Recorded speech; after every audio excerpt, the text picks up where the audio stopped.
जिनेन्द्र अर्चना, जिनेन्द्र अर्चना, जिनेन्द्र अर्चना, जिनेन्द्र अर्चना।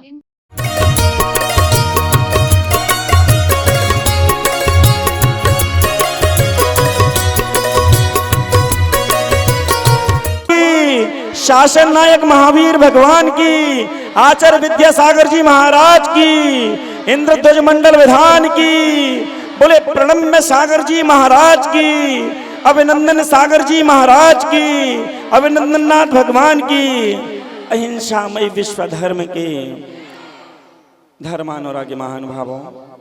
लेकिन सार नहीं है, तो समय सार को आप 10 दिन से समझ रहे हैं, पंडित जी आपको बता रहे हैं। मैं तो आज का विषय छोटी सी घटना से प्रारंभ करूंगा। सभी बच्चे भी ध्यान से सुने, आपको एक प्रश्न पूछा जाएगा, हो सकता है प्राइज भी मिले बाद में। एक छोटी सी कहानी सुनाऊंगा उस माध्यम से। देखो, यदि आपको कहीं लगे तो मुझे इशारा कर देना पंडित जी, मैं उस समय स्टॉप कर दूंगा। ध्यान से सुने, इसमें एक कहानी सुनाऊंगा, उसका नाम नहीं बताऊंगा आपको। मैं लास्ट में पूछूंगा वो कौन था, उसको आपको पहचानना है। पूरी कहानी सुनाऊंगा, नाम आपके सामने उच्चारित नहीं करूंगा, वो नाम आपको खोजना है। ये घटना हमारे ग्रंथों की है। जो घटना सुनाने जा रहा हूं, देखो याद रखना, घटना महत्वपूर्ण नहीं होती, बल्कि घटना में जो तथ्य होता है और उस तथ्य में जो सत्य होता है वो महत्वपूर्ण होता है। दोनों बहन, ओ बहन, क्या बात है? बातें घटना महत्वपूर्ण नहीं होती, बल्कि उस घटना में जो तथ्य होता है और उस तथ्य में जो सत्य होता है वो महत्वपूर्ण होता है। घटना भूल जाए कोई दिक्कत नहीं, लेकिन उसमें जो सत्य झलके उसको जरूर आप पकड़ना। घटना एक राजा की है। एक राजा था जिसका परिवार बहुत बड़ा था, बहुत विराट था। बड़ा इस मायने में था, उसके 100 पुत्र थे। चूंकि सम्राट बूढ़ा हो चुका था, और बूढ़ा होने के बाद लोगों को चिंता होने लगती है परलोक की, क्योंकि गर्भ के बाद जन्म आता है, जन्म के बाद जवानी आती है, जवानी के बाद बुढ़ापा आता है, बुढ़ापे के बाद कुछ आता नहीं, बुढ़ापे के बाद तो जाता ही जाता है। तो वो सोच रहा है कि अब मेरा बुढ़ापा आ गया है, मेरे बाल सफेद हो गए हैं, मौत ने अपना वारंट भेज दिया है, वह कभी भी आकर के मुझे गिरफ्तार कर सकती है। मौत मुझे आकर के गिरफ्तार करे, क्यों ना उससे पहले मैं अपने पापों की रफ्तार कम कर लूं। वह विचार कर रहा है, वह राजा सिंहासन पे बैठा बैठा, क्योंकि मेरे बाल सफेद हो गए हैं। देखो कितने बड़े मजे की बात है भैया, दुनिया में जितनी भी सफेद चीज है वो धीरे धीरे सफेद से काली होती हैं, लेकिन बाल एक ऐसी चीज है जो धीरे धीरे काले से सफेद होते हैं। क्यों? क्योंकि वो हमें शिक्षा दे रहे हैं, भाई किसका बालक है, इसको संभालो ना। कभी विचार किया क्यों ऐसा है? विचार करेंगे तो हम एक निर्णय पर पहुंचेंगे कि सफेद होते हुए बाल हमें शिक्षा दे रहे हैं कि हमारे जीवन की फसल पक चुकी है। और याद रखना, जो फसल पकती है वो एक ना एक दिन काटी जाती है, क्रेशर में चलाई जाती है, भट्टियों में जलाई जाती है। बहुत से कम दाने होते हैं जिनको बीज के रूप में सुरक्षित रखा जाता है। ऐसी सफेद होते हुए बाल भी शिक्षा दे रहे हैं कि हमारे जीवन की फसल पक गई है, वो भी किसी दिन आकर के यमराज के द्वारा काटी जा सकती है। हमें भी चारों गतियों में पिसना पड़ेगा, नरक की भट्टियों में जलना पड़ेगा, त्रिंच में कटना पड़ेगा। बहुत ही कम ऐसे जीव हुआ करते हैं जो प्रभु भक्ति के बीज के रूप में सुरक्षित रह पाते हैं और पुण्य धर्म की प्रभाव न करके प्रभुता को जन्म दे पाते हैं। वह चिंतन कर रहा है, सिंहासन पर बैठा हुआ है कि अब तो मेरी अंतिम यात्रा का समय आ गया है।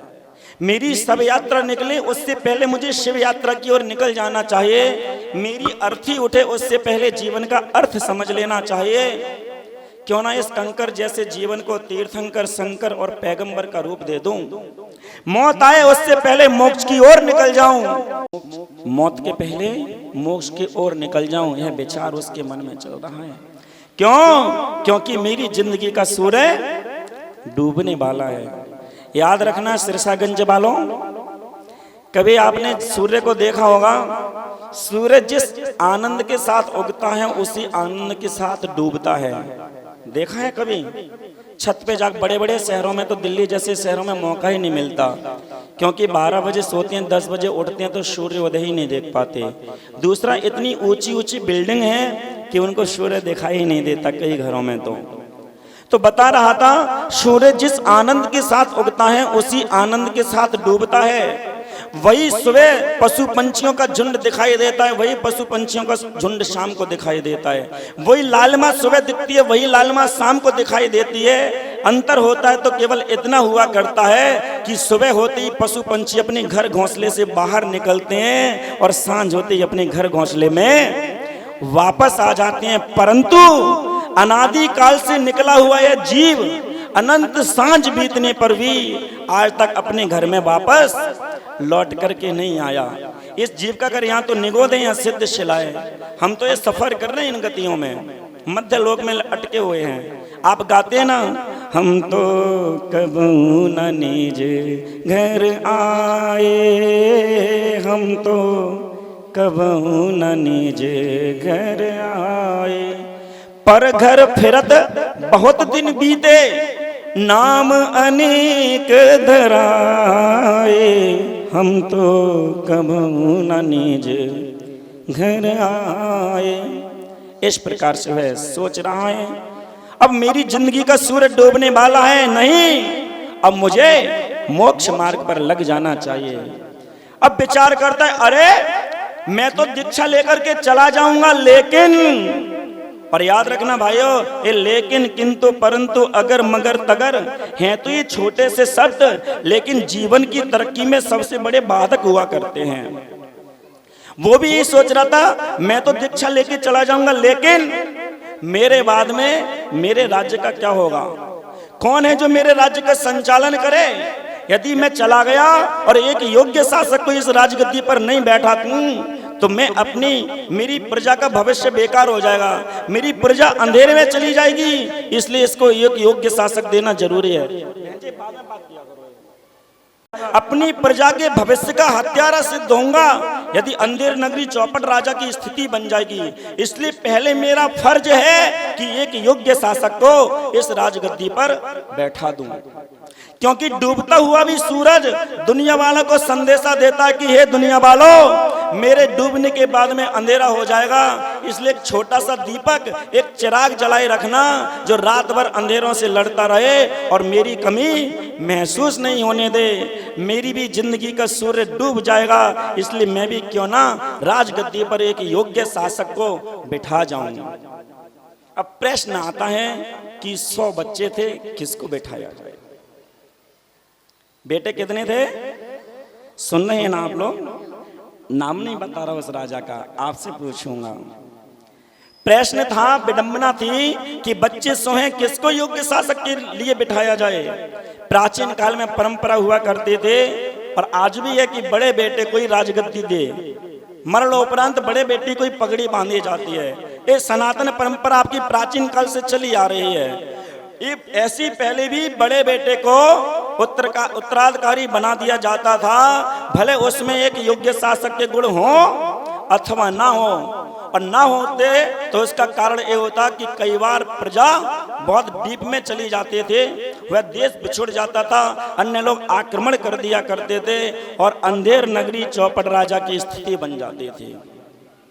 मुझे समझ नहीं आता है, हमारे देश में किसी को इंजीनियर बनना है 3 साल 5 साल का प्रशिक्षण चाहिए, डॉक्टर बनना है उसके लिए प्रशिक्षण चाहिए, किसी को पायलट हवाई जहाज चलाना सीखना है उसके लिए प्रशिक्षण की आवश्यकता है, जिसको ट्रेन बस छोड़िए साइकिल भी चलाना है तो भी प्रशिक्षण की आवश्यकता होती है। लेकिन जिसको इतना बड़ा देश चलाना है उसके लिए हमारे देश में कोई प्रशिक्षण की आवश्यकता ही महसूस नहीं समझते हैं। और हम कभी राष्ट्रवाद के नाम पर, कभी जातिवाद के नाम पर, कभी धर्म संप्रदाय पंथवाद के नाम पे वोटिंग करके और अपने देश का कई बार नुकसान कर बैठते हैं।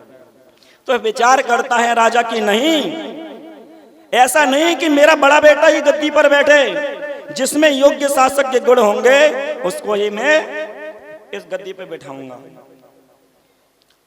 अब बात आई किसको बैठाएं?